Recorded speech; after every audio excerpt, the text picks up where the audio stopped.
네. 자, 요전 시간에 저희가 입증 책임에 대한 이야기를 좀 했었는데요. 오늘은 일단은 사람이 그냥 순수한 이성을 발휘해서, 이성을 사용해서 하나님이 계시다는 것을 생각할 수 있을까? 하고 이제 의문을 가질 때가 있어요. 근데 그러한 추구를 했던 사람들이 고대 그리스의 철학자들이에요. 그래서 로마서 1장 20절에 보면은 이 세상 창조 때로부터 하나님의 보이지 않는 속성, 곧 그분의 영원하신 능력과 신성은 사람이 그 지으신 만물을 보고서 깨닫게 되어 있습니다. 그러므로 사람들은 핑계를 댈 수 없습니다. 세 번역으로 이제 1장 20절 쓴 건데요. 바울 선생님이 이렇게 얘기했죠. 그러니까 이 세상의 만물을 보고서 하나님을 깨달을 수 있다 하고 이제 이렇게 얘기를 했거든요. 과연 그랬을까 하는 거예요. 과연 세상을 바라보고 이 세상을 만든 뭔가의 존재가 있을 것 같다 하는 생각을 할 수 있을까? 그렇게 하는 게 관찰된 사실로부터 신을 유추하는 거거든요. 근데 과연 그게 가능하다는 거를 그리스 철학자들이 보여주고 있어요. 그 그리스의 철학자들은 그 옛날임에도 불구하고 오직 철학적 사유, 논리적인 사고를 통해서 창조신의 존재를 유추했어요. 그 다음에 우주의 질서로부터 신이 존재한다는 결론을 내린 거죠. 그러나 그 사람들이 그게 우리가 생각하는 하나님이라고는 생각 못하죠. 어렴풋이 하여간 그런 존재가 있을 것이다, 그런 세계가 있을 것이다 라는 생각을 하고 있는 거죠. 그래서 하나님이 우리한테 주신 이성을 사용하면은 세상을 바라봤을 때 하나님을 연상하고 하나님을 생각할 수밖에 없는 그러한 존재로 만들어졌다는 것을 알 수 있다는 거죠. 특히 이제 플라톤이 그런 얘기를 했는데, 이 사람은 뭔가 신적인 존재를 믿었어요. 그런데 두 가지를 생각을 했어요. 이 사람은 영혼을 생각했어요. 사람한테 영혼이 있다. 그러니까 우리가 지금 생각하는 영혼인지 아니면 우리가 생각하는 그냥 정신인지 그건 모르겠어요. 영혼이라고 한 게 우리 그냥 정신인지. 왜냐하면 사람을, 이것도 이제 기독교 안에서 조금 사고의 종류가 있는데, 인간을 하나로 보느냐, 그러니까 육체와 정신을 하나로 보느냐, 육체와 정신을 따로 분리해서 보느냐, 별개로, 또는 육체와 정신과 혼이라는 또 다른 존재를 생각해서 세 가지로 보느냐는 이렇게 세 가지 학설이 있거든요. 두 개로 보는 걸 이분설이라고 그러고 3분설이라고 그래요. 세 개로 보는. 근데 성경에는 3분설로 표시되어 있어요.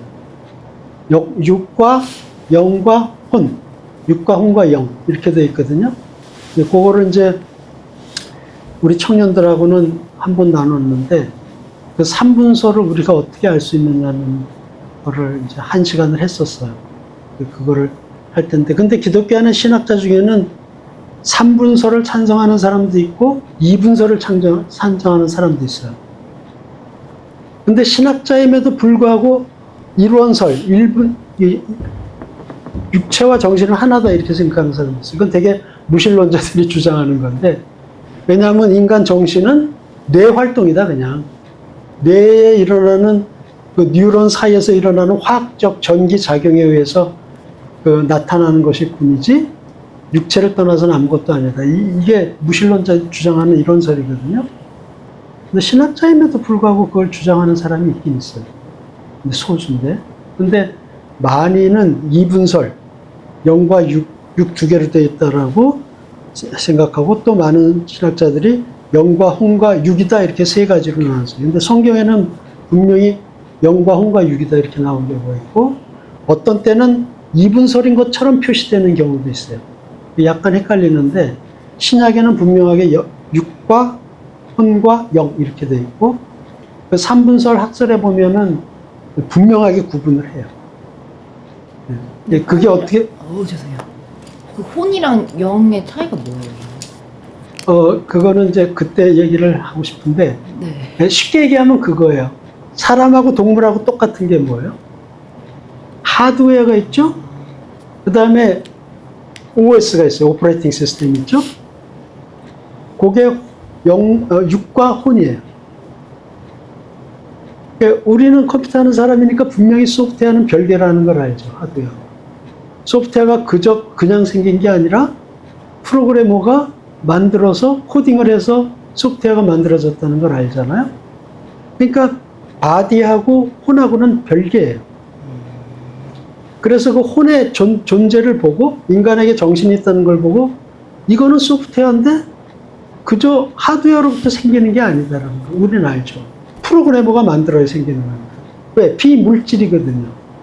그래서 혼으로부터 분명히 혼을 만든 다른 존재가 있어야 된다는 걸 유추할 수 있어요. 그래서 인간과 동물은 다 바디하고 하드웨어하고 소프트웨어가 같이 있는데 소프트웨어는 오퍼레이팅 시스템이죠. 오퍼레이팅 시스템의 주 역할이 뭐냐면 하드웨어를 컨트롤하는 거거든요. 여러 가지가 같이 포함되어 있긴 하지만 핵심은 뭐냐면 하드웨어를 컨트롤하는 거예요. 그래서 우리가 이렇게 움직이는 게 다 그 오퍼레이팅 시스템이란 건데 동물과 인간이 다른 게 뭐냐? 동물에게 없는데 인간에게 있는 거. 그게 영이에요. 스피릿. 동물이 회개했다고 하는데 걔가 오늘 나 회개해야 돼 그러고 회개하질 않잖아요. 영이 있기 때문에 우리가 회개할 수 있는 거예요. 신의 존재를 느끼는 거고. 그래서 동물은 죽으면 그만이라고 보지만 인간은 죽으면 오퍼레이팅도 사라지고 하드웨어도 사라지겠지만 스피릿은 별개로 하늘나라로 가는 거예요. 그래서 동물이 천국에 간다, 지옥에 간다? 이건 없다고 보는 거죠. 있다고 주장하는 사람도 있어요. 이게 동물신학이라고 그러는데 있다고 보시는 분도 있는데 어쨌든 성경의 정통적인 의견은 인간만 영이 있고 인간만 천국이나 지옥 간다. 이건 그 동물신학에 대해서 이제 따로 얘기할게요. 그거는 나중에 이제 그 인간의 영혼력 한번 얘기할게요. 그때 이제 컴퓨터하고 비교해서 자세히 얘기를 할게요. 네, 그래서 그런 식으로 영혼을 생각했을 때 영혼이 그냥 물질로부터 저절로 생겨날 수 없다고 생각한 거예요, 플라톤은. 분명히 영혼은 뭔가가 다른 존재에 의해서 만들어졌을 거다라고 생각을 한 거죠. 그래서 그 만든 존재를 신으로 본 거예요. 네, 우리는 지금 컴퓨터를 하기 때문에 구분을 할 줄 알죠. 하드웨어와 소프트웨어, 오퍼레이팅 시스템과 하드웨어. 근데 그거는 20세기 중반에 올 때까지 사람들이 이해를 못했어요. 그래서 수많은 육체와 영혼의 이 정신에 대한 이론이 굉장히 많아요. 그걸 못 보니까. 근데 우리는 20세기 와서 실제로 그걸 보게 됐거든요. 컴퓨터가 그거를 구현했거든요. 그래서 인간이 이렇구나, 동물이 이렇구나 하는 거를 실제 인간이 구현해놓고 보니까 이해하기 시작을 한 거예요. 근데 거기에 하나가 더 있는 거죠, 영혼이. 그래서 이미 플라톤은 그 옛날인데도 불구하고 그 생각을 한 거예요. 영혼과 정신과 육체는 다른데 정신에 뭔가 다른 창조자가 있어야 된다. 그래서 신이다라는 걸 유추를 했어요, 플라톤은. 그러니까 이건 순수한 인간 이성에 의해서 이런 결론까지 이르는 거예요. 또 하나는 우주인데 별을 옛날에 많이 관찰했잖아요. 지금도 하지만. 별이 너무나 정확하게 움직이잖아요. 운동하는 게.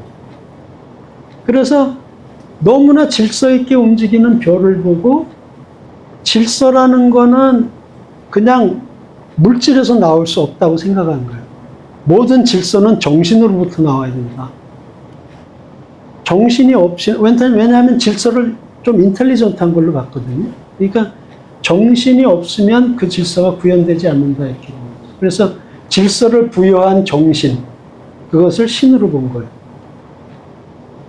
근데 이거는 신존재론 중에서도 이런 사고가 아직도 굉장히 주요한 사고 중에 하나거든요. 그래서 원초적인 혼돈으로부터 우리가 오늘날 관찰하는 우주가 되기까지 질서를 부여한 모든 것의 창조자이자 아버지이며 왕인 최고의 영혼이 있어야 된다 이렇게 얘기했어요. 이건 현대 우주론적 논증하고 되게 비슷해요. 우리 그 기독교에서 생각하는 생각하고도 유사하고요. 그러니까 벌써 하나님이라는 존재를 모르는 사람들이 순수한 이성만 가지고 막 생각하고 사유하고 이러다 보니까 하나님 존재까지 이르는 결론에까지 이르는 거예요.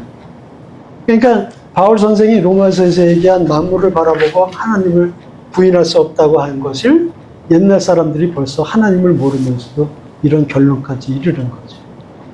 그러니까 하나님의 존재를 생각하는 것은 사실은 자연스럽다는 거예요.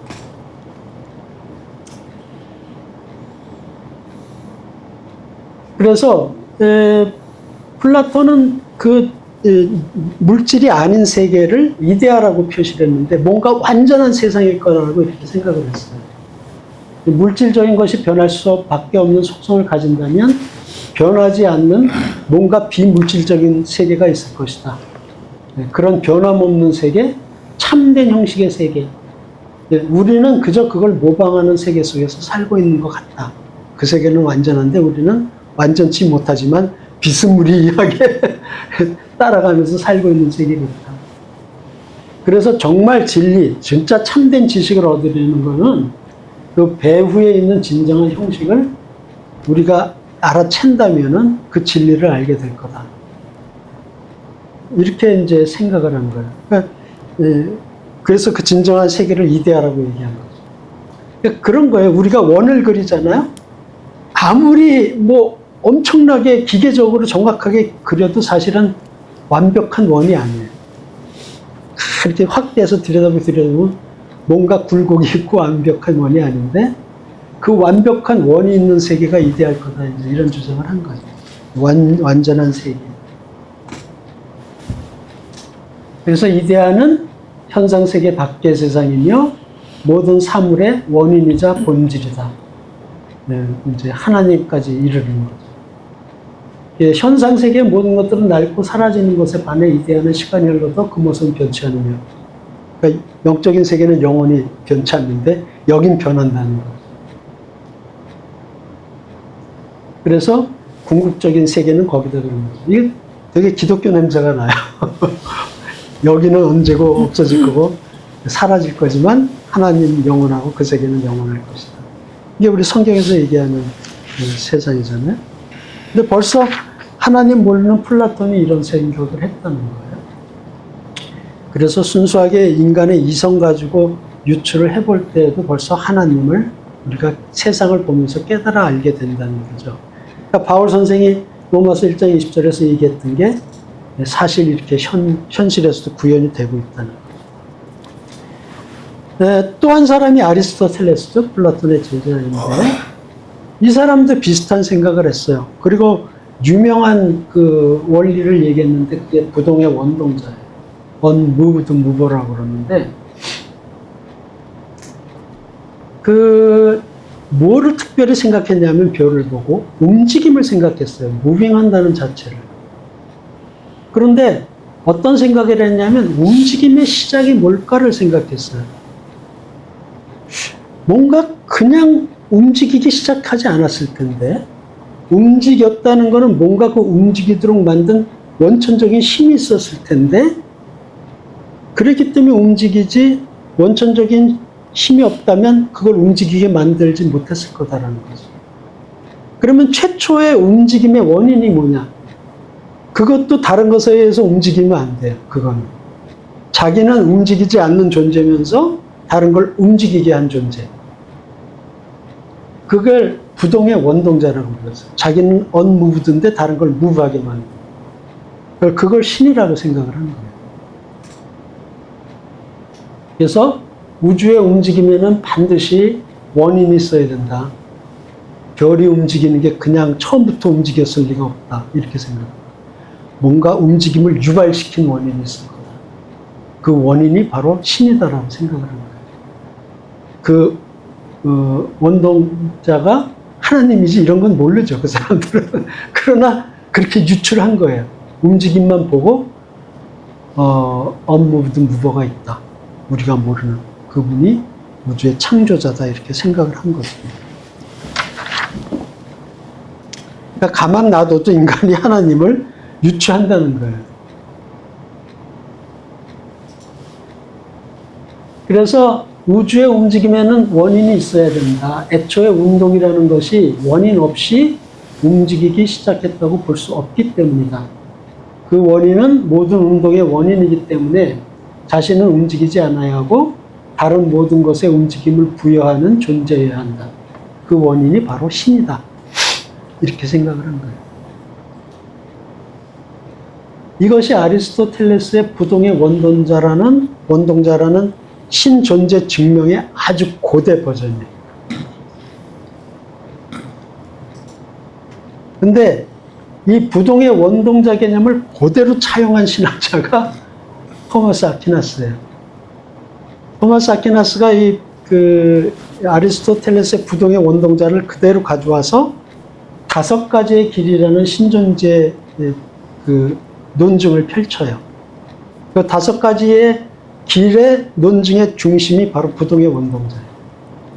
그래서 아리스토텔레스를 그대로 계승했죠. 토마스 아퀴나스가. 그래서 아리스토텔레스가 저작권료 이러고 있는 거죠. 그러니까 5가지의 길도 워낙 유명한 논증이긴 한데 사실은 그 핵심은 부동의 원동자이기 때문에 그냥 아리스토텔레스의 부동의 원동자 개념 설명하면서 그냥 토마스 아퀴나스의 5가지 길은 그냥 묻어서 넘어갑니다. 그래도 5가지가 뭐가 있나? 네, 비슷비슷한 거예요. 비슷한 개념으로 5가지를 펼쳐놔요. 한번 찾아보세요. 어렵지 않아요. 이 5가지. 유사한 것들이죠.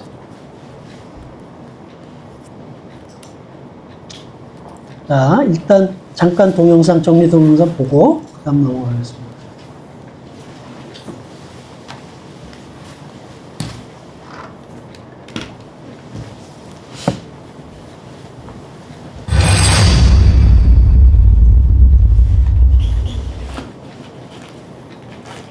라이프니츠의 신존재 논증. 왜 얘부터 나와? 뭐 좀 잘못됐는데?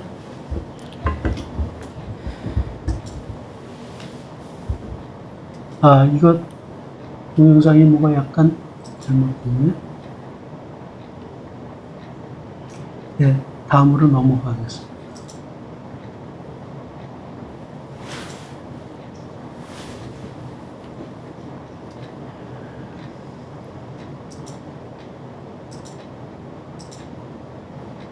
네, 드디어 이제 라이프니츠 논증으로 들어왔습니다. 고트프리츠 라이프니츠. 이 사람은 천재예요, 한마디로. 천재. 수학자, 물리학자, 철학자, 신학자 하나 하기도 힘든데 이 사람은 4개나 하는 사람이에요. 천재죠, 천재. 미적분학을 둘러싸고 뉴턴하고 라이프니츠하고 많은 논쟁이 있어요. 누가 먼저냐? 거의 똑같이 발표를 했거든요. 우리는 보통 뉴턴이 미적분학 만들었다고 생각하고 있는데 사실은 비슷해요. 독립적으로 미적분학을 발전시켰는데 거의 똑같은 시기에 발표를 했어요. 근데 이제 보통 생각하기는 미적분학의 발견은 뉴턴이 먼저 했고 이론에 대한 결과 발표는 라이프니츠가 먼저 했다. 이렇게 이제 얘기를 하는데 일반적으로 뉴턴이 만들었다고 우리는 그렇게 알고 있죠.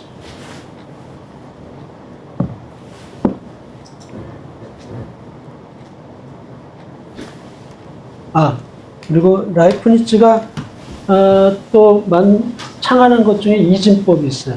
숫자의 진법인데 이진법은 너무 중요하죠. 컴퓨터 만들 때 0과 1 2가지의 숫자로 모든 걸 계산하는 방식을 만들었는데 그게 컴퓨터에서 적용이 돼서 지금은 이제 이진법이 컴퓨터의 기본 진법으로 사용이 되고 있죠. 요새는 이제 양자 컴퓨터가 개발되면서 좀 이상한 개념으로 변해버렸는데 아직까지는 이 문법이 컴퓨터의 기본 법칙이죠. 라이프니츠 논증은 이렇습니다. 전제일, 존재하는 모든 것은 스스로 자기 존재에 대한 설명을 지닌다는 거죠. 그러니까 모든 존재하는 것들은 자기가 왜 존재하는지에 대한 설명을 가지고 있다는 거예요. 그리고 만약 우주가 스스로 존재에 대한 설명을 지닌다면, 우주도 존재하는 거니까 자기 설명이 있어야 되잖아요. 난 뭐 때문에 있어, 이게. 그 설명은 신이라는 거예요. 그리고 우주는 존재한다는 거예요. 세 번째 전제가. 근데 원래 이 논리가 맞으려면 전제 1, 전제 2, 전제 3이 아무 이의가 없어야 돼요. 누구나 인정을 받아야 되거든요. 그래서 전제 1과 2, 3이 뭐 아무도 건드릴 수 없는 사실이라면 결론 1과 2는 그대로 나온다는 거죠. 우주는 스스로 존재에 대한 설명을 지니는데 우주의 존재에 대한 설명은 신이다. 이게 결론이에요. 그러니까 이 1, 2, 3이 맞다면 1, 2는 자동으로 나올 수밖에 없는 거죠. 이게 라이프니츠의 논증이에요. 그래서 이제 우리가 생각해야 될 게 전제예요. 1 전제가 맞냐? 2 전제가 맞냐? 전제 3이 맞냐? 이것만 검증하면 결론이 맞다는 것을 바로 알 수가 있죠.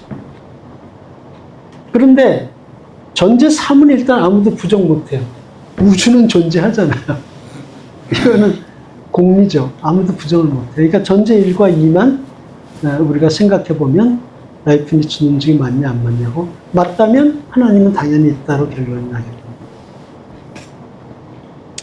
자, 일단 전체 정리를 한번 볼게요. 이거는 라이프니츠 논증을 그냥 전체적으로 한번 쫙 보여주는 동영상인데, 먼저 한번 보고 지금 보는 것이 이해가 안 될 수도 있어요. 그렇지만 한번 그냥 듣고 들어가면 훨씬 나을 것 같아서 먼저 전체를 한번 보여드릴게요.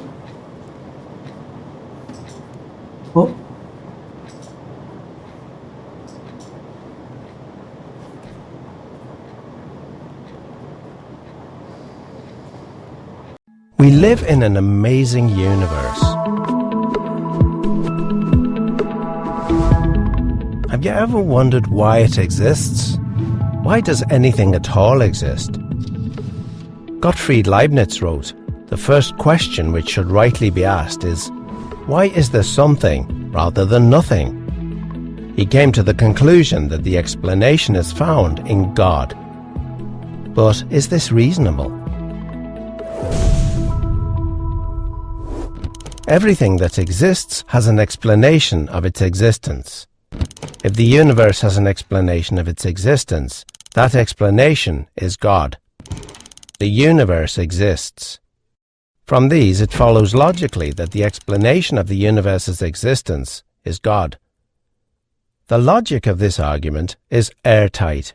If the three premises are true, the conclusion is unavoidable. But are they more plausibly true than false?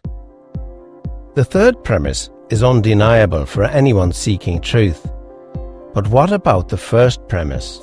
Why not say, the universe is just there, and that's all? No explanation needed. End of discussion. Well, imagine you and a friend are hiking in the woods and come across a shiny sphere lying on the ground. You would, naturally, wonder how it came to be there. And you'd think it odd if your friend said, "There's no reason or explanation for it. Stop wondering. It just is." And if the ball were larger, it would still require an explanation. In fact, if the ball were the size of the universe, the change in its size wouldn't remove the need for an explanation. Indeed, curiosity about the existence of the universe seems scientific and intuitive. Someone might say, if everything that exists needs an explanation, what about God? Doesn't he need an explanation? And if God doesn't need an explanation, then why does the universe need an explanation? To address this, Leibniz makes a key distinction between things that exist necessarily and things that exist contingently. Things that exist necessarily exist by necessity of their own nature. It's impossible for them not to exist. Many mathematicians think that abstract objects like numbers and sets exist like this. They're not caused to exist by something else, they just exist by necessity of their own nature. Things that exist contingently are caused to exist by something else. Most of the things we're familiar with exist contingently. They don't have to exist. They only exist because something else caused them to exist. If your parents had never met, you wouldn't exist. There's no reason to think the world around us had to exist. If the universe had developed differently, there might have been no stars or planets. It's logically possible that the whole universe might not have existed. It doesn't exist necessarily, it exists contingently. If the universe might not have existed, why does it exist?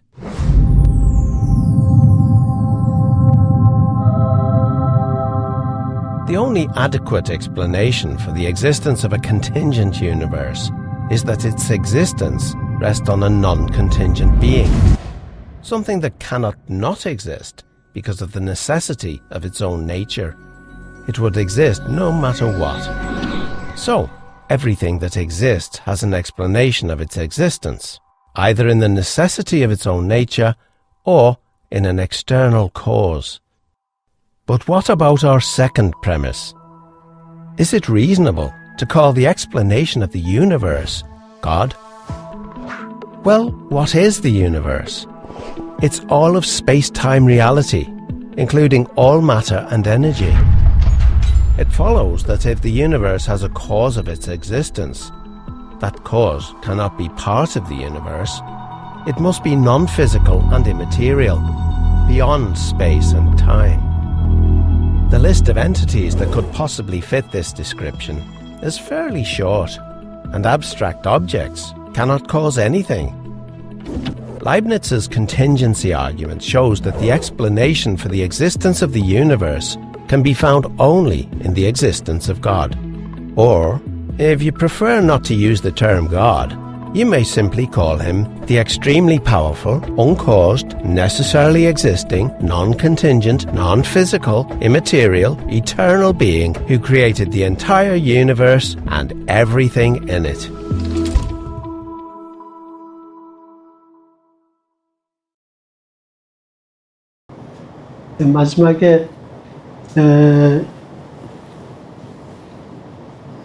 마지막에 그런 특성을 가진 존재에 대한 열거가 나오죠. 파워풀하고 뭐 영원하고 뭐 비물질이고, 그런 조건을 가진 존재 중에 인간이 알고 있는 유일한 존재,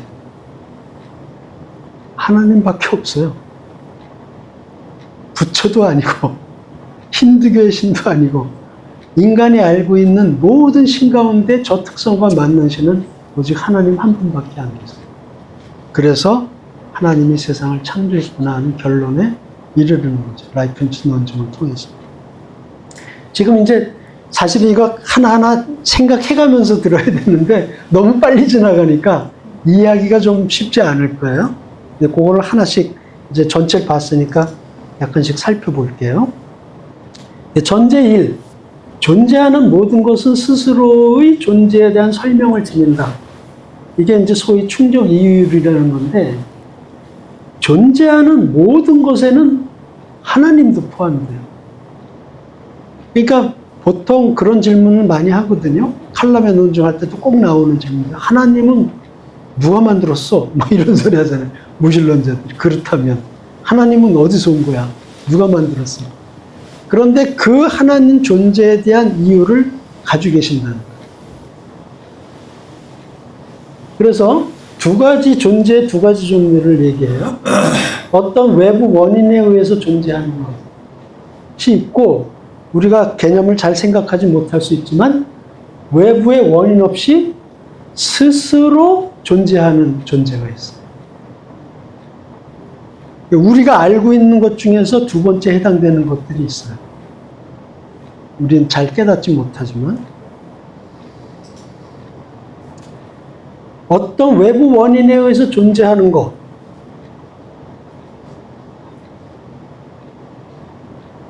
그거는 당연히 우주겠죠? 보라.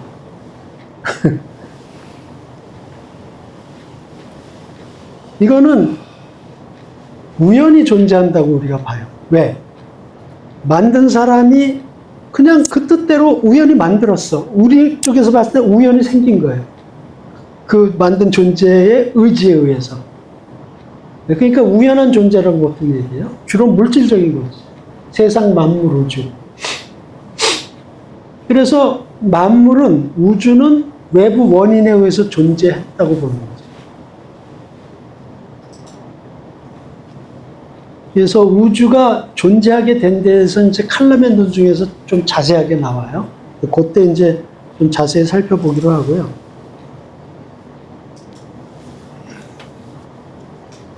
우리 이제 청년회 때 퀴즈를 냈을 건데, 외부의 원인 없이 스스로 존재하는 게 세 가지가 있어요. 뭘까요? 혹시 떠오르는 것이 있다면?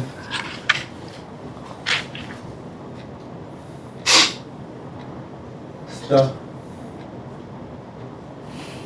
맞았어요. 숫자, 수학. 3.14. 그게 스스로 존재하는 거야. 또 생각하시네.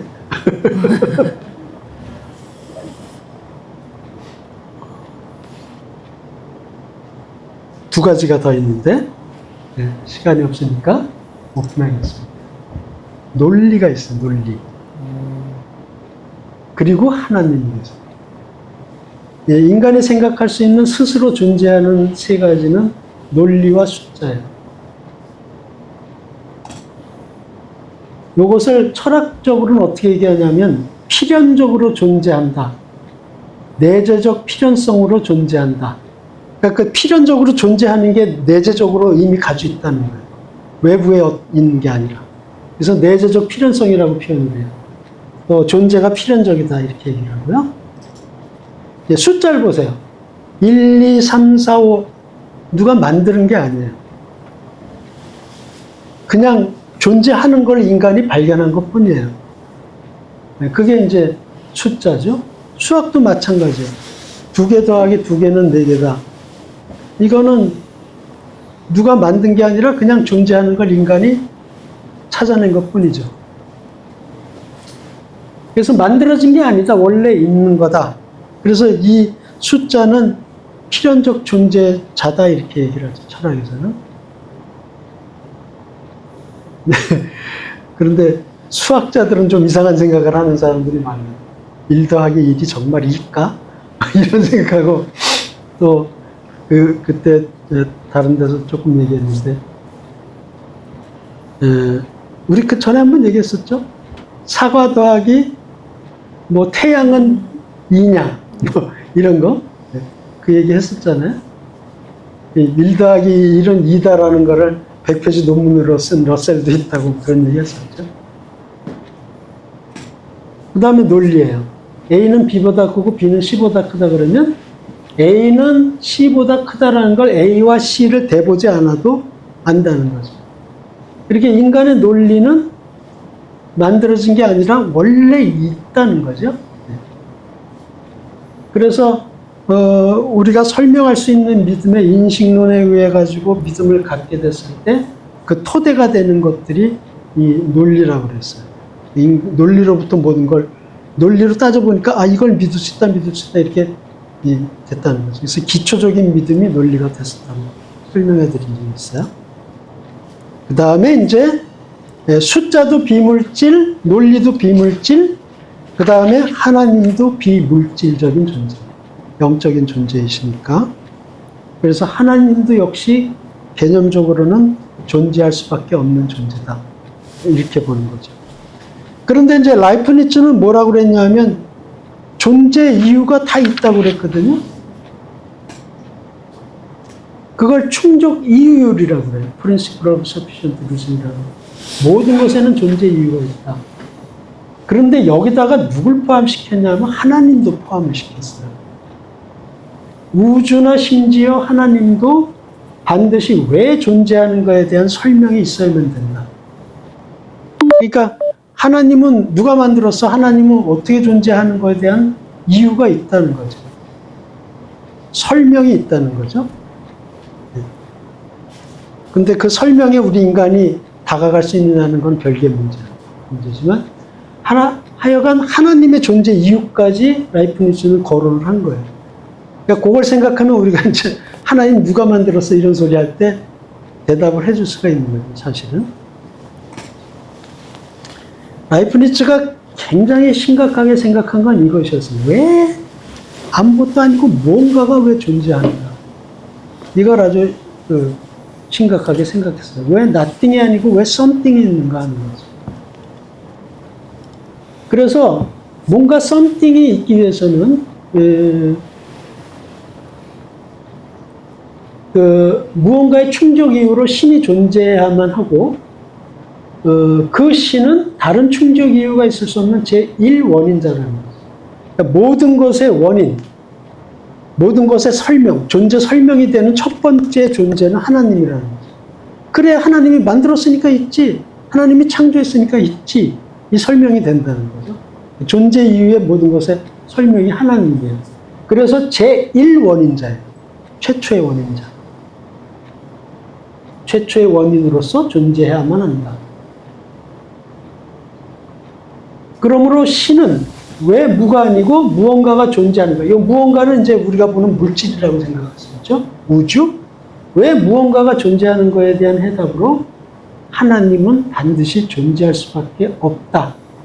이게 이제 라이프니츠가 생각한 거예요.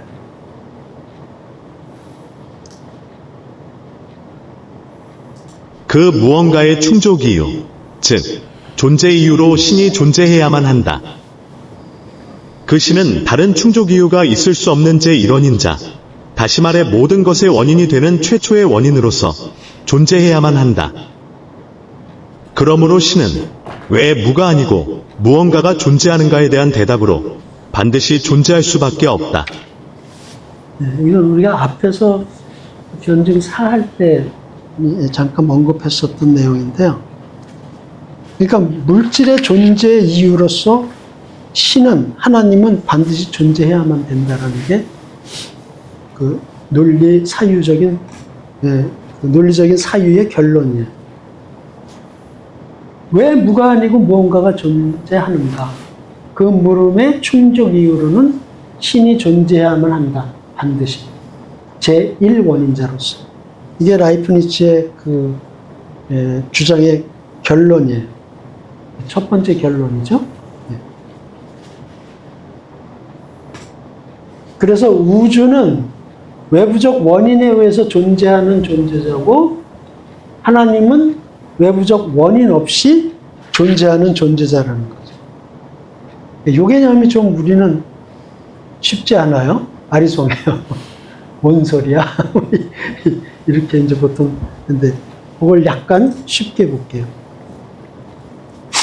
하나님에 대한 두 가지의 치명적 질문이라고 되어 있는데요. 하나님이 그러면 하나님이 존재 원인은 어디에 있냐는 거죠. 또 하나님의 존재 원인은 뭐라는 얘기, 뭐냐 하는 거죠. 보통 무신론자들이 그런 소리 하잖아요. 하나님은 누가 만든 거냐고 그런 얘기하는 거죠. 요 대답에 대한 거를 두 가지로 따져볼 수가 있는 거예요. 하나님의 존재 원인은 어디 있을까? 우주의 존재 원인은 분명히 우주 밖에 있는 거죠. 하나님이니까. 하나님을 한번 생각해 봐요.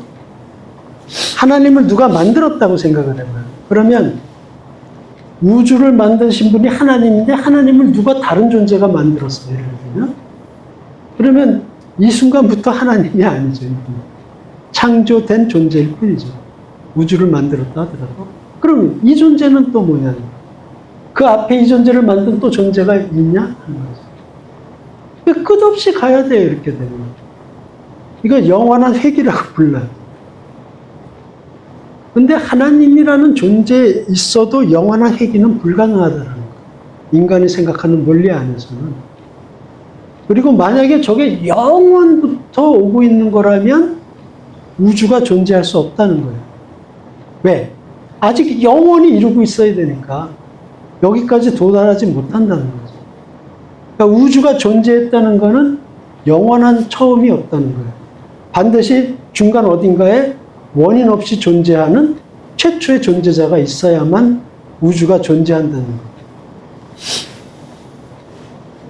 네, 이해가 되시나요? 네.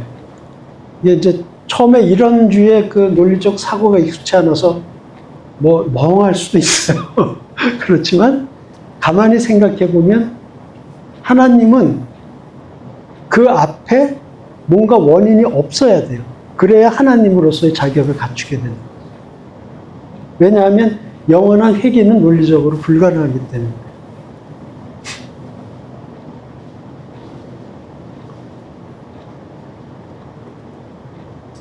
영원한 제1원인을 찾는 것은 불가능하다.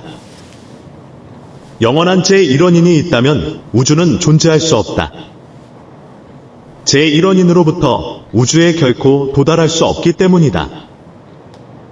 그러므로 원인이 없는 제1원인은 반드시 존재해야 하며 우리는 그 제1원인을 창조주라고 부른다. 네, 그 사유의 방식을, 논리 전개의 방식을 이해하시겠죠?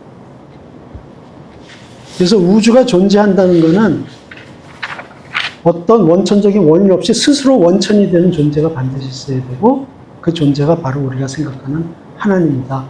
이런 거죠. 자, 그러면 이제 우리가 궁금한 게 있어요. 요거는 where죠? 하나님의 존재 이유가 어디 있냐 하는 거예요. 어디 있냐? 근데 그걸 뭐냐 하면 아니냐 바뀌냐로 따져요.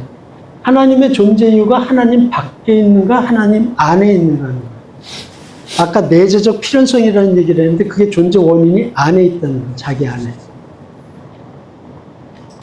만약에 하나님인데 다른 존재가 하나님이 만들었어. 그러면 이 존재는 하나님이 아니에요. 이 존재가 하나님이지. 아까 그 앞에 장면에 회귀에서 봤죠? 그런데 이거는 있을 수 없다는 거죠. 원인이 밖에 있다면 하나님일 수가 없어요. 그러니까 이 원인이 있긴 있는데 어디 있냐면 하나님 안에 스스로 가지고 계신 거예요.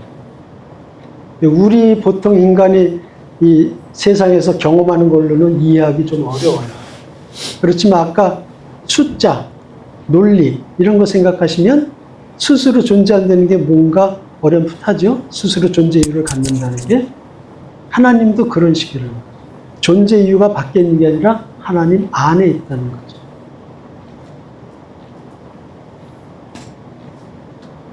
그래서 하나님의 존재 이유가 하나님 밖에 있다면 그는 더 이상 하나님이 아니다 하는 거고요. 그러므로 하나님의 존재 원인은 하나님 밖에 아닌 안에 스스로 가지고 있다. 가지고 있을 수밖에 없다. 하는 게 그 라이프니츠의 철학적 그 논리예요.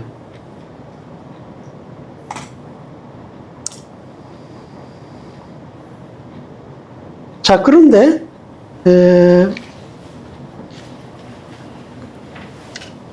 그래서 충족 이율에 의하면은 하나님도 자신의 존재 이유를 가져야 되는데 제1원인은 신은 외부의 존재 이유가 있을 수가 없기 때문에 신의 존재 원인은 스스로에게 있다 이렇게 얘기를 이제 할 수밖에 없다는 거죠. 요거를 뭐라고 그러냐면 내재적 필연성이라고 이제 철학적인 용어로 불러요. 네. 자, 그러면 이제 우리가 진짜 궁금한 게 그러면 어떻게 하나님이 존재하는 거지? 하나님의 존재는 뭐지? 하는 거예요. 뭘까요? 하나님 안에 이유가 있다는 건 알았는데 그게 뭘까? 하는 거예요. 하나님은 어떻게 존재하실까? 뭐 때문에? 그게 안에 하나님 스스로 가지고 계셨다는 건 아는데 어떻게 하나님은 존재하는 거죠?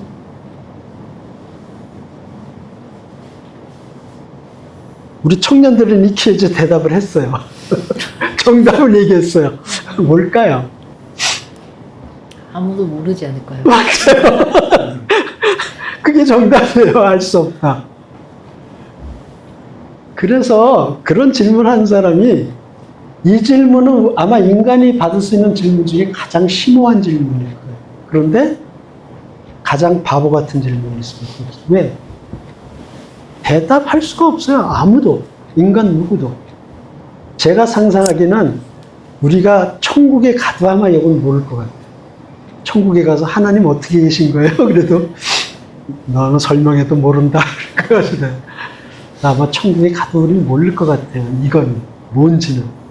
그러나 우리가 이해하는 건 스스로 존재하신다라는 건 이제 라이프니츠 논증의 사고를 통해서 이해는 할 수 있다는 거죠.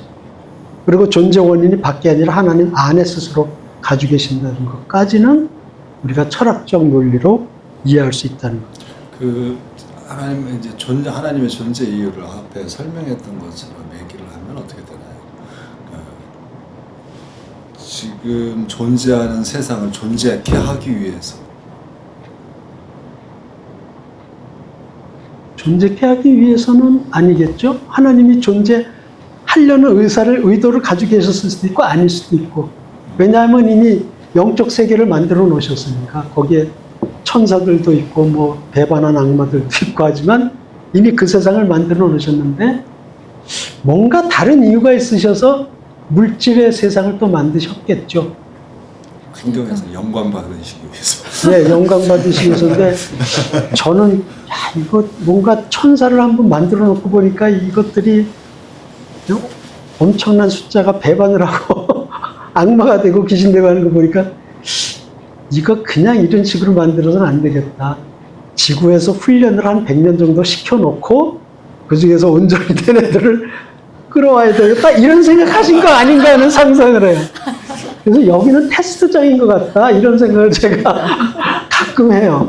뭐 맥센스 하네요. 네. 네, 시험 무대. 네, 그래서 아니 먼저 만들어 놓으니까 3분의 1이 사고를 쳐가지고 이놈들이 날 배신하네. 야 먼저 만들어서 골라놓고 진짜 믿는 애들만 하늘나라로 데려와야 되겠다. 나머지는 니들하고 놀다 보겠지. 그러신 거 아닌가 하는 저의 나름대로의 상상력을 했던 적이 있어요. 근데 기본적으로 존재 이유가 밖에 있는 사람, 인간이 존재 이유가 아닌 사람을 어떻게 판단을 하나요? 네?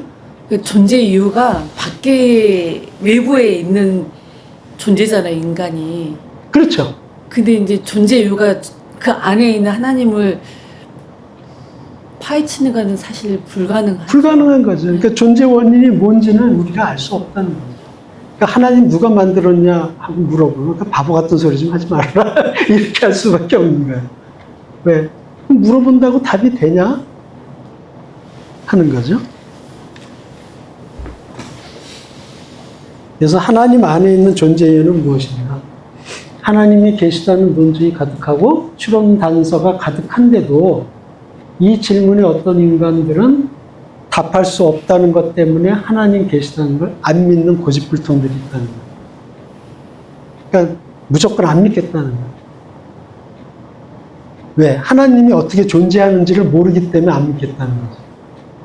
그러니까 그거는 하나님 존재에 대한 어떤 고집불통적인 사고예요. 그래봤자 자기 손해인데.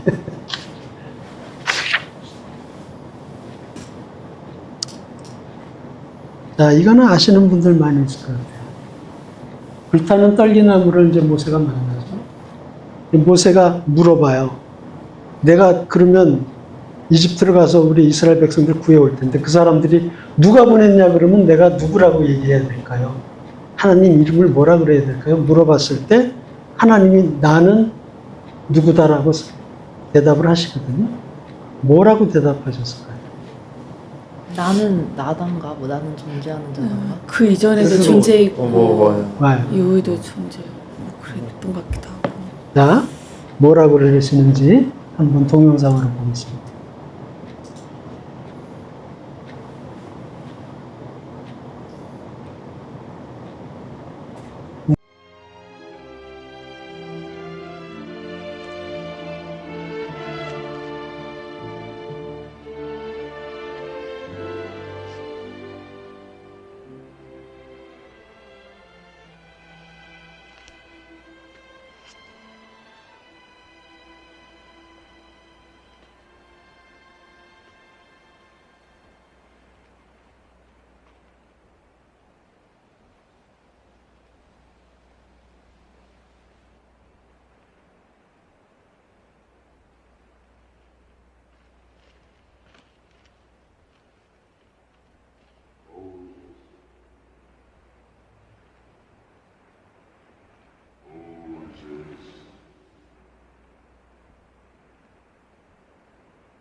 I am here. Put off thy shoes from off thy feet, for the place whereon thou standest is holy ground.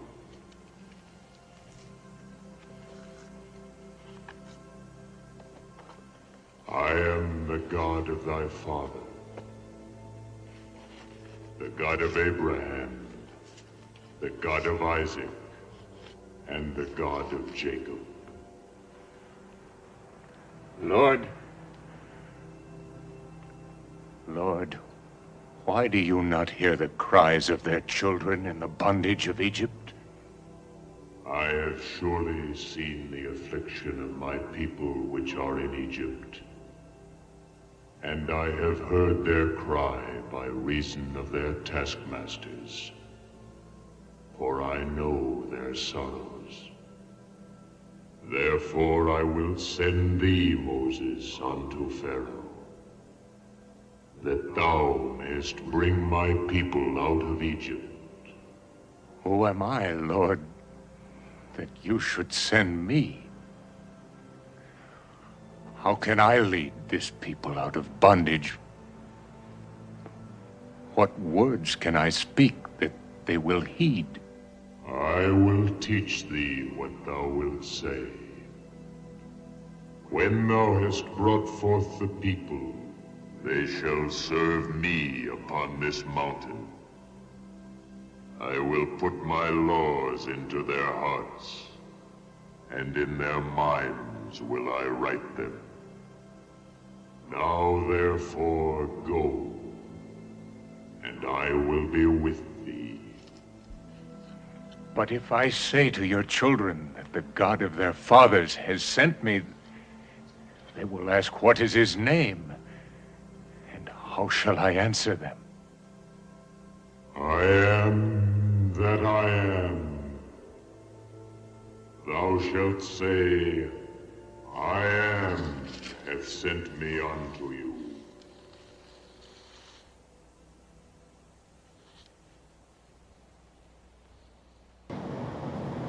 예. I am that I am. 예. 그냥 직역하면 나는 나다. 그래서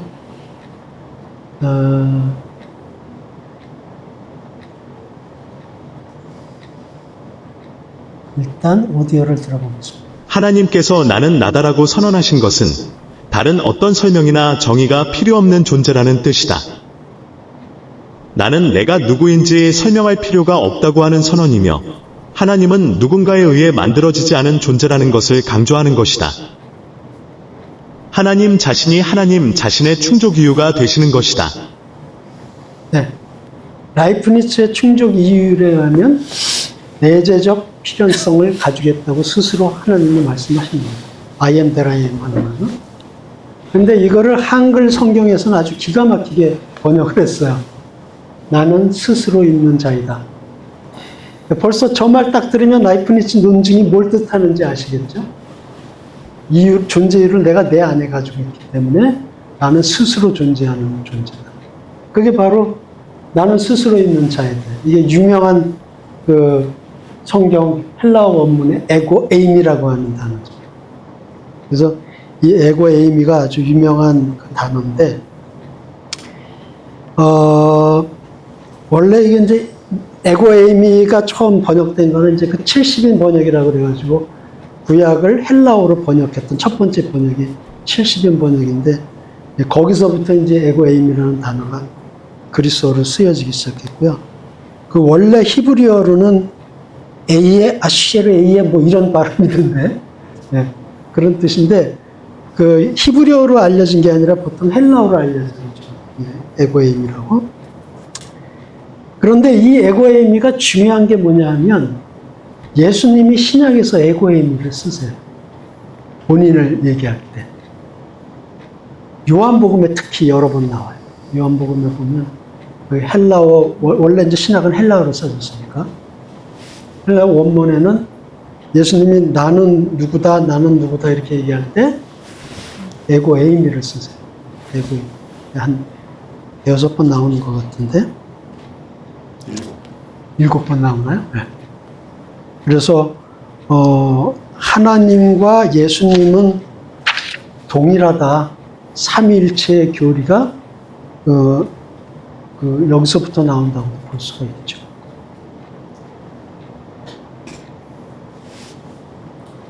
그래서 I am that I am은 나는 스스로 존재한다. 만들어진 게 아니고 나는 원래 있다. 그래서 나는 필연적으로 존재하는 존재고 내재적 필연성으로 존재하는 존재다. 즉 나는 스스로 존재하는 존재다. 이거를 하나님이 모세 앞에서 스스로 밝히셨고 나중에 예수님이 똑같은 말씀을 하세요. 본인에 대해서. 근데 또 아들이라는 표현을 한 거는 인간이 번역한 건가요? 그거는 이제 인성을 얘기한 거죠.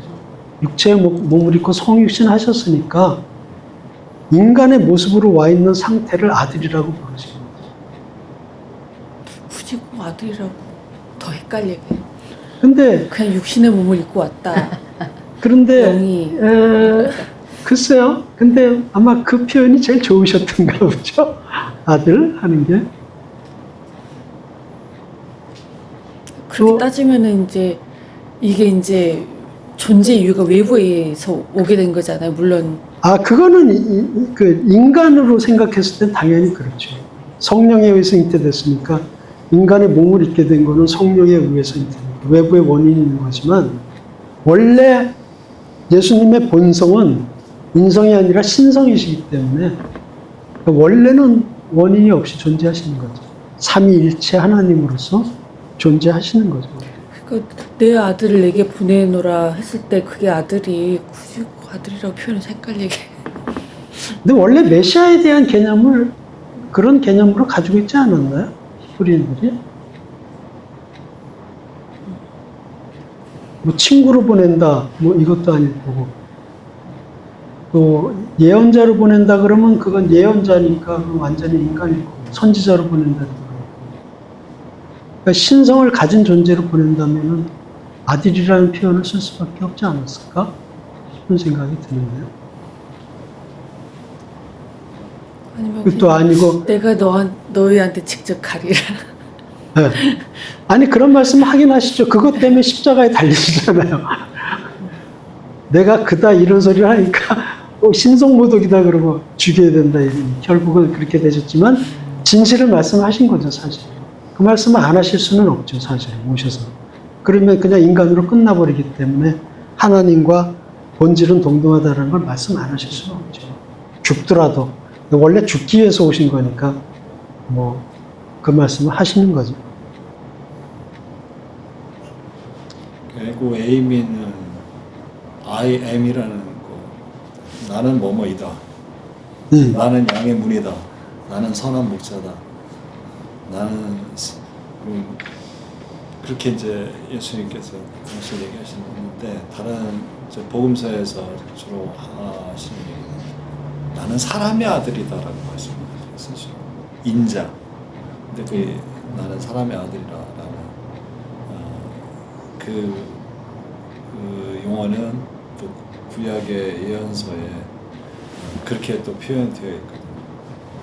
인자가 와서 그렇게 이제 표현했으니까 그 메시아에 대한 예언에 대한 말씀들을 예수님께서 당신에게 이루어진 것을 이렇게 말씀하시는 거죠. 그 사람의 아들이라고 표현하셨는데 또 이제 복음서에서는 그것과 더불어서 하나님의 아들로서 또 얘기를 하죠. 그러니까 이제 기독교 초대 기독교 신앙에서 많은 그 다툼이 있었고 갈등이 있었던 문제가 예수님이 신이냐 사람이냐 이게 아주 커다란 논쟁거리였어요. 근데 우리의 전통의 신앙 고백은 바로 이거죠. 예수님은 참 신이요 참 인간이다라는 것이 이제 전통적인 고백이죠. 이제 그것을 두 가지로 다 표현하는 것은 사람의 아들이다, 하나님의 아들이다. 네, 이 표현에 이제 들어있다고 봐야죠. 그러니까 헷갈리죠. 나 뭐라고 하는데 그런데 그 헷갈림 때문에 엄청난 다툼이 있었고 지금도 사실은 논쟁이 되고 있는 부분도 있어요. 저도 처음에 그 인자라는 표현 때문에 왜 하나님의 아들이라고 계속 말씀하셔야지 왜 인자라고 말씀을 하셨지? 의문이 있었어요. 근데 그게 아니라 히브리인들한테는 메시아의 개념을 인자라는 단어를 가지고 있었다고 생각해요. 왜냐하면 다니엘서에 메시아를 인자로 써요. 다니엘 예언서에 메시아가 올 텐데 인자라고 그래요. 그래서 인자로 다니엘서에 이미 부르기 시작했구나, 메시아를. 그래서 메시아에는 인간으로 선육신한다는 걸 이미 예고하고 있었던 것 같아요. 그래서 이스라엘 사람들한테는 인자라는 단어가 그냥 순수한 인간이라고 받아들이지 않고 이미 메시아라는 단어로 받아들이고 있었다라고 저는 이해를 하거든요. 그래서 우리가 그냥 다짜고짜 듣는 인간의 아들 이 개념하고는 좀 달라요. 이스라엘 사람들이 받아들이는 거. 저는 그렇게 알고 있습니다.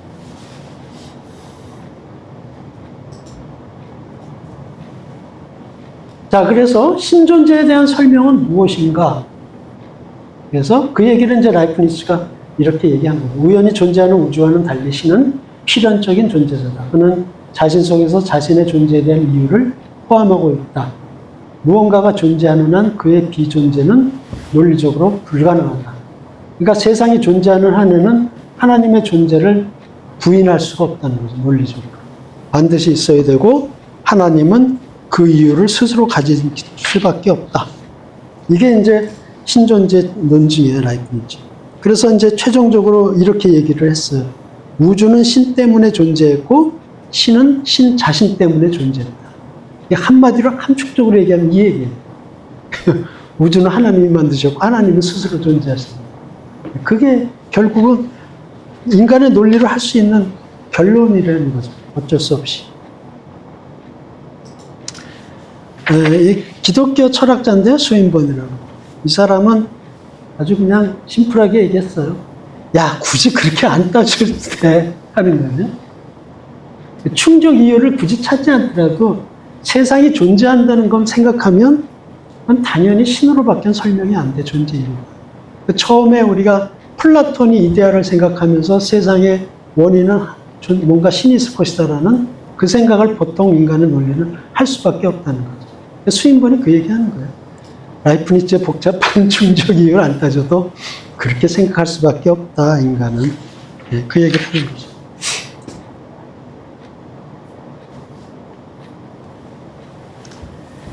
자, 우리 인간은 시간과 공간 속에 갇혀있는 존재예요. 우리 우주를 시공간이라고 그러죠. 네, 타임, 스페이스라고 얘기를 해요. 그 안에 갇혀있는데 그러면 우주 밖에는 뭐가 있을까? 우주 밖에 있는 존재는 무엇일까? 그것도 모른다. 하나님이죠. 하나님.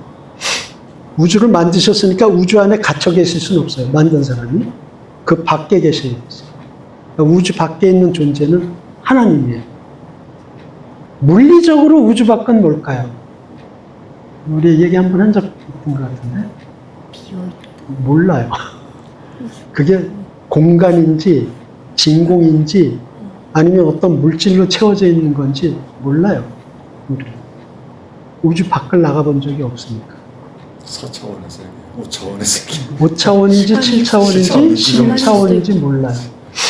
그 다중우주를 얘기하는 그 과학자들은 11차원을 얘기하거든요. 11차원인지 아니면 그 이상인지 우리는 알 수가 없어요. 그러니까 사실은 이 밖이 뭔지 몰라요. 미스터리해야지. 되게 우주가 빅뱅에 의해서 팡 폭발해가지고 커졌다 이렇게 생각하잖아요.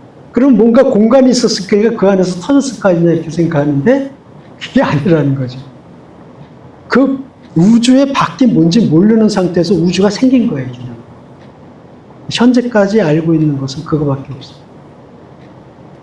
우주가 밖이 공간일 거다 이렇게 생각하시는 사람들이 많은데 아니에요. 그게 뭔지 몰라요. 이 공간에 있는 것도 모르겠는데. 우리는 이 공간만 알고 있는 거예요. 3차원의 공간만 알고 있는 거지. 그러니까 사람이 모르는 게 너무 많아요. 아직. 이 과학이 발전되면 발전될수록 더 모르겠는 거죠. 그럼 뭐 소립자 같은 걸 발견하면 도대체 이 세상이 어떻게 이루어지는지 몰라요. 이론 물리학도 지금 따지고 가서 뭐 끈이론, 노끈이론 뭐 이런 것까지 도달했는데 모르겠는 거예요, 도대체. 어떻게 세상이 만들어진 건지.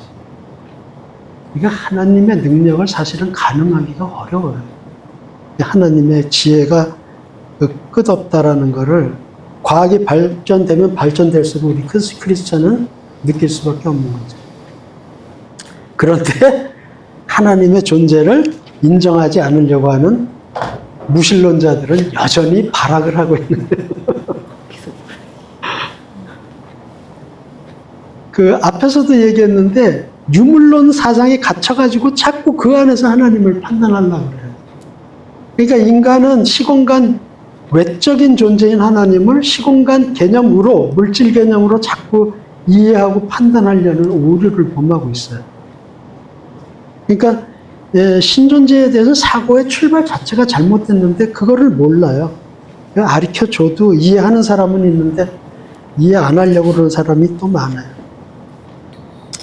옛날에 그 최초의 우주인인 가가린, 소련의 가가린이 우주에 나가서 그랬다고 그러잖아요. 아, 우주에 나와봤는데 여기 하나님 안 계신데 무신론자 소리를 했다고 그래요. 그러니까 어떤 사람이 야, 그거는 하나님 찾겠다고 다락방 올라가서 뒤집어보고 없다고 그러는 소리야. 똑같아. 바보 같은 소리야. 이런 사람은 그런 소리를 했어요. 근데 유리 가가린인데 그 사람이. 근데 어떤 사람들은 그래, 유리 가가린이 그런 소리를 하지는 않았대요, 사실. 왜냐하면 유리 가가린이 카톨릭 신자래요. 그 사람이 하나님 찾아봐도 없다 이런 소리 할 리가 없고, 그 소리를 한 거는 누구냐면 그때 공산당 서기장이었던 후르시초프가 그 소리를 했다는 거예요. 그거를 가가린이 했다는 식으로 그렇게 이제 와전이 된 건데, 기록이 어떻게 되어 있냐면, 가가린이 우주에 갔지만 하나님을 보지 못했다. 지가 얘기한 거예요. 후르시초프가. 근데 그걸 가가린이 한 소리로 잘못 와전된 거죠. 그렇게 그랬다고 그래요. 이 소리는. 그래서 가가린은 카톨릭이 아니고 정교회. 러시아는 그 정교회니까 동방정교회. 러시아 종교가 제일 유명하죠. 그 정교회 교인이었고 그 주변 사람들이 신앙심도 깊었다고 뭐 그런 증언을 했다고 그래요.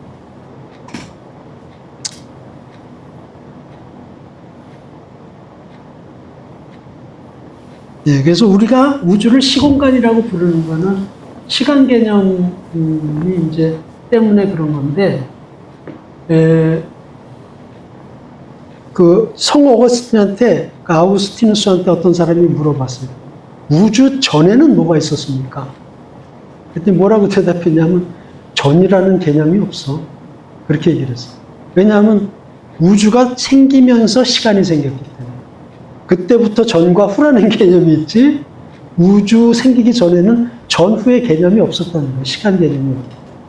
그러니까 전이라는 개념은 없어. 이렇게 대답을 했어요. 아우구스티누스가 어떻게 그런 생각까지 했는지 모르겠어요. 현대 물리학을 한 것도 아니고. 그러니까 사고를 많이 한 사람들은 참 우리가 보통 생각할 때 이상 생각하는 것 같아요. 그래서 우주를 시공간이라고 부르는 거죠. 시공간에 갇힌 우리가 시공간 밖의 존재인 하나님을 시공간적 개념으로 판단하는 것은 불가능하다 하는 거죠. 근데 인간은 사실은 그럴 수밖에 없는데, 그런 상태에서 무신론자들이 자꾸 이렇게 무한도전을 하려고 그래요. 무한도전의 원래 의미가 무무한도전인 거 아시죠? 그 프로그램의 원래 원명이 무무한도전인데 모짜 빼고 무한도전으로 만든 거예요. 그래서 논리적으로 하나님을 우리 인간이 완전히 이해한다는 것은 불가능하다. 인간에게는 하나님께 어울리는 개념도 없고 언어도 없기 때문이다. 이런 결론이에요. 그래서 언어가 있어야 뭔가 이야기할 수 있는데 하나님에 대한 언어는 없다는 거예요. 그래서 그 비트겐슈타인이라는 유명한 20세기 철학자가 언어가 없는 거에 대해서는 말하지 말아라. 입 닥쳐라. 그 얘기를 한 거예요. 언어가 없는 거를 너희가 아는 척하고 얘기하는 건 헛소리다. 이런 소리를 했어요. 예, 물질주의자한테 일갈한 거죠. 그래서 그러한 그 형이상학적인 것에 대해서 얘기하는 게 헛소리라고 얘기했더니 그 물질주의자들이 자기네 물질주의자인 줄 알고 자기네들 학회에 초대했어요. 그 처음에 그 물질주의자들, 증거주의자들이 있으면 거기 가서 그 얘기했죠. 타고르의 신비주의를 쫙 읊었다고. 난 너희가 생각하는 그런 사람이 아니야. 난 신비주의 시를 읊을 수 있는 사람이야. 그래서 그 다음부터 그 사람이 이제 우리 편이 아니구나. 이렇게 알게 됩니다. 자, 이제 마지막 정리하는 동영상 보고 끝내도록 하겠습니다.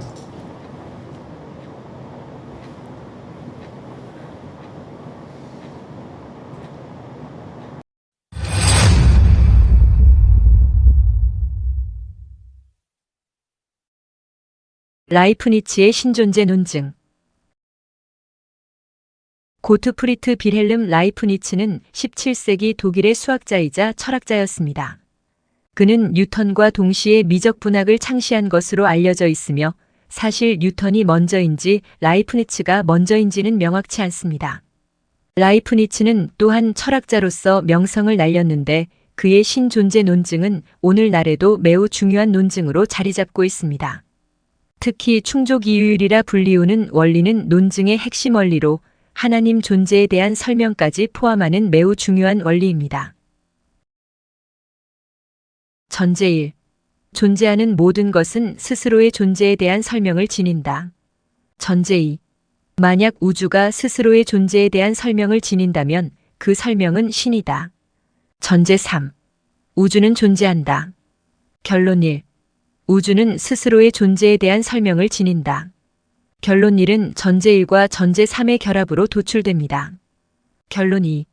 그러므로 우주의 존재에 대한 설명은 신이다. 결론 2는 전제 2와 전제 3의 결합으로 도출됩니다. 이 논증은 세 개의 전제가 기본 전제가 되는데 이 중에 하나라도 참이 아니라면 결론은 참이 아니게 됩니다. 전제 3은 아무도 부정할 수 없는 전제이므로 검토해 볼 이유가 없습니다. 첫 번째 전제인 존재하는 모든 것은 스스로의 존재에 대한 설명을 지닌다에 대해 검토해 보도록 하겠습니다. 여기서 존재하는 모든 것에는 하나님도 포함됩니다. 존재하는 것에는 두 가지 성격의 존재가 있습니다. 하나는 어떤 외부 원인에 의해 존재하는 것입니다. 이것을 우연히 존재하는 존재자라고 철학에서 부릅니다. 우리를 포함하여 우리가 보는 세상 만물, 우주가 이에 속합니다. 다른 하나는 외부의 원인 없이 스스로 존재하는 것입니다. 이것을 철학에서는 필연적 존재자라고 부릅니다. 필연적으로 존재한다는 것은 어떠한 외부 원인도 없이 자기 자신의 원인에 의해서 존재하는 존재자를 의미합니다. 자기 자신이 스스로 존재 원인이 되어 존재하는 것을 필연적으로 존재한다고 표현하며 내재된 필연성으로 존재한다라고도 표현합니다. 쉽게 말하면 이것이 존재하는 데는 그 어떤 원인도 필요 없는 비물질적인 존재를 주로 말합니다. 이 필연적 존재자로는 이전 강의에서 잠깐 언급했었던 논리 그리고 숫자 또는 수학이라고 말할 수 있습니다. A가 B보다 크고 B가 C보다 크다면 A는 C보다 크다와 같은 논리.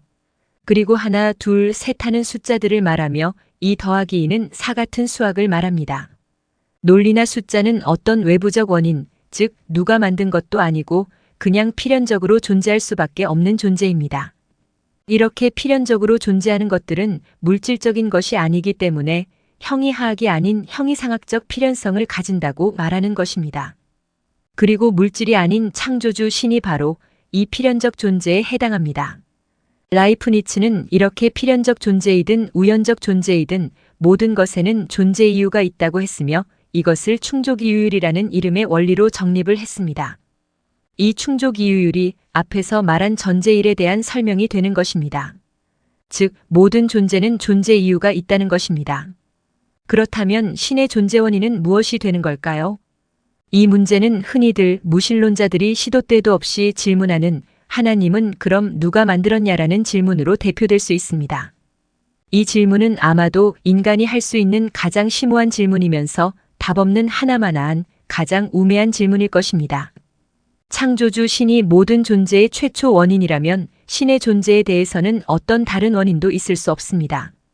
이것은 논리적으로 매우 타당합니다. 모든 존재의 근원이라면 모든 존재자 중에 유일하게 외부적 원인 없이 존재하는 존재자가 될 수밖에 없습니다.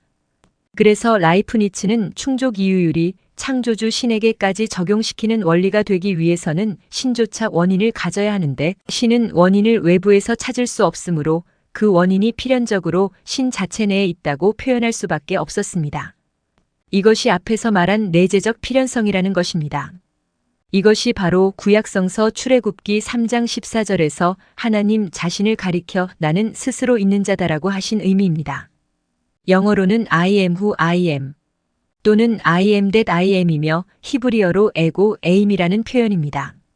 라이프니츠는 충족 이유율을 발표하면서 이렇게 발표문에 적었습니다.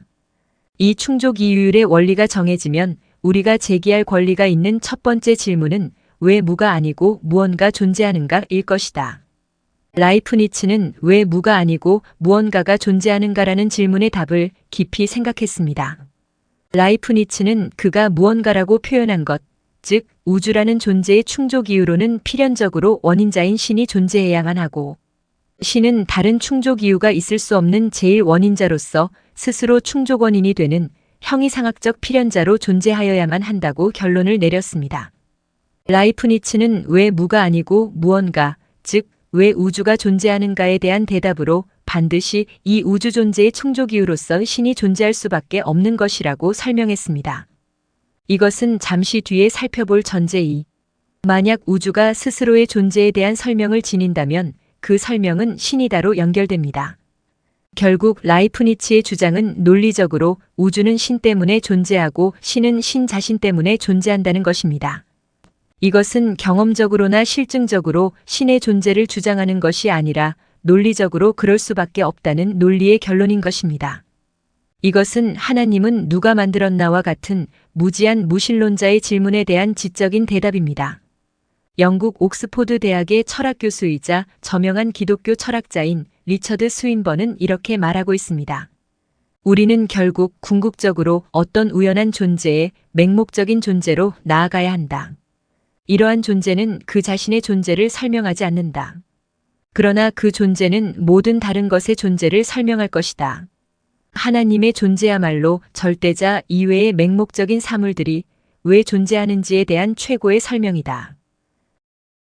리처드 스윈번은 굳이 필연적 존재인 신에 대한 충족 이유를 찾지 않더라도 세상이 존재하는 이유를 신으로 설명하는 것이 최고의 타당한 설명이라는 것입니다. 이어지는 강좌에서 라이프니츠의 논증 전제2. 만약 우주가 스스로의 존재에 대한 설명을 지닌다면 그 설명은 신이다에 대해서 검토해 보도록 하겠습니다. 네. 오늘은 여기까지입니다. 좀 라이프니츠 논증이 저희 얘기하는 강좌 중에 제일 재미없는 편에 속해요. 막 철학적 용어가 막 나오니까. 그게 재밌으니까 맞아요. 앞으로가 더 기대. 그래요? 네. 좀 제일 골치 아픈 게 이거고 우리 청년들이 아마 여기서 지친 것 같아. 근데 사실 지금 이제 제 나이쯤에 와서는 존재에 대해서는 사실 많이 생각을 하고 고민을 좀 해왔으니까. 아, 예, 그런 그렇죠. 차이가 있을 수 네, 있죠. 네, 맞아요. 걔네들은 아무 생각 없이 지금. 아직은 아무 생각이 우리는 신앙생활 하면서 이런 생각도 사실 하죠. 근데 이제 이렇게 정리한 적은 없지만 그런 생각을 하기는 하죠. 예, 이 라이프니츠 논증 지나가면은 이제 좀 쉽고 좀 그런데 요 라이프니츠 논증에서 우리가 생각해봤던 개념들이 다 계속 이어져요. 한라멘 논증에서도 그대로 이어지고 하는 개념이기 때문에 사실은 연속된다고 봐야 되겠죠, 이런 논증. 사실은 이렇게 모호하긴 한데 저 나름대로 사실 내린 결론이 신에 대한 하나님에 대한 그러니까 전에는 이제 신은 존재한다고 이제 믿고 그러니까 지금 조금 이제 발전해서 그러면은 그 아까 이제 파워풀한 존재를 네. 그러면 하나님이라고 지금 현재 나와 있는 모든 신들을 봤을 때 가장 합리적이고 정당한 이름이다라고 거기까지 저도 이제 받아들이고 제가 네, 이제 네, 시작하게 된 거거든요. 네. 그것만 해도 큰 소득이죠. 그 뭐 다른 신이 꽤 어려워요. 힌두교 그 잡신들이죠. 거기서 뭐 세상을 만들었다는 개념도 없고, 불교는 아예 신이 없는 종교. 뭐 일본의 뭐 그거 말도 안 되는. 사실 불교는 신에 대한 것보다는 그냥 자기의 성찰. 네, 그렇죠. 불교는 어떻게 보면 자기 성찰에 대한 거지. 그게 철학이라고 부르는 사람들이 있죠. 저는 사실 거의 철학으로 생각해요. 철학인데 종교화된 철학. 근데 혹시 그 성경 질문인데 하나만 드려도 돼요? 네. 그 신약, 구약이랑 신약, 뭐 하나님과 예수님은 본질적으로는 같은 분이다라고 보통 사람들이 이렇게 말을 하잖아요. 근데 이렇게 신약에서의 예수님과 이 구약에서의 하나님 대개보면 저는 너무 다른 분 같이 느껴지거든요. 그러니까 구약에서는 되게 무서우신 분이잖아요. 좀 뭐 멸하리라 뭐 이런 것도 많이 나오고.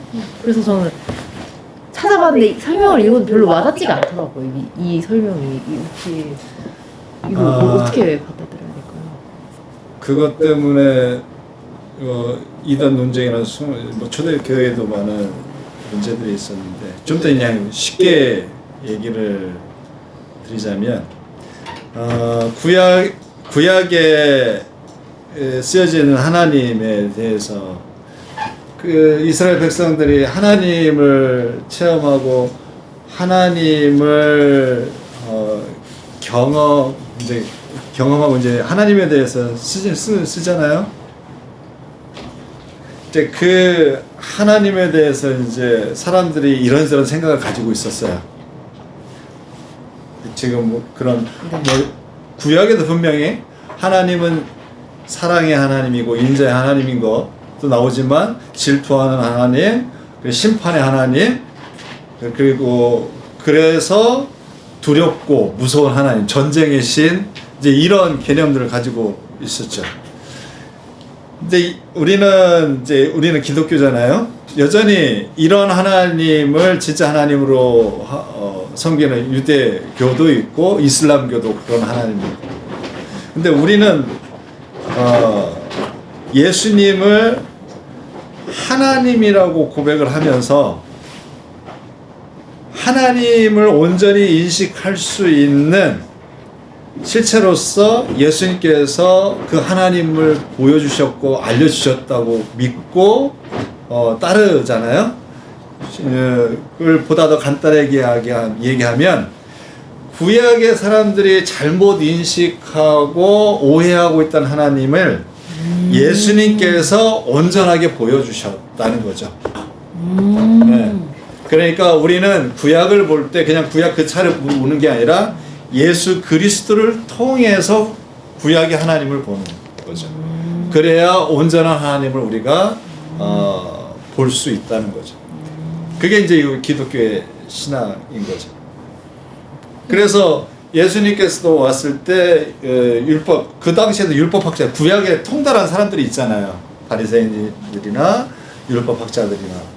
그들에게 율법을 논쟁을 하면서 너희들은 그렇게 알고 모세가 그렇게 얘기해 줬지만 본래 하나님의 뜻은 그게 아니었다 라고 하시면서 율법을 재해석하시고, 그러니까 바리새인들과 율법학자들은 이거 율법을 파괴하러 온 아주 신성 모독자로서 예수 그리스도를 본 건데, 아니, 예수님은 율법을 완전케 하시고 온전히 알려주시고 온전한 하나님을 알려주시려고 오신 분으로 우리는 믿고 고백하는 거죠. 이제 그 차이점이 있는 거죠. 그래서 우리는 예수 그리스도를 통해서 구약의 말씀들도 이해하고 하나님을 이해를 하는 거죠. 그래서 이제 구약의 사람들도 하나님으로부터 어떤 계시를 받고 하나님에 대해서 얘기를 쓴 거 아니에요. 네. 근데 거기에는 그 인간적인 또 한계가 다 있겠죠. 네. 인간이니까 자기의 뭐 자, 하나님은 온전하신 분이에요. 하나님은 온전한 것을 보여주지만 그것을 인식하고 전하는 인간의 경험과 그리고 사고와 표현의 언어는 한정되어 있는 거죠. 제약이 많은 거죠. 예를 들어서 3,000년 전에 쉽게 얘기를 해서 비행기가 날아가는 것을 보여줬다. 그러면 그 사람들이 쓸 때 뭐라고 어떻게 표현을 할 거예요? 그 핵폭발이 일어나는 것을 3,000년 전에 사람이 봤어. 하나님께서 환상으로 보여주셨어. 그럼 그 사람이 어떻게 그것을 표현해서 쓰겠어요? 거기에는 많은 한계가 있죠. 하나님은 온전하게 계시해 주지만 그것을 인식하고 또 그것을 표현해내는 데는 한계가 있는 거죠.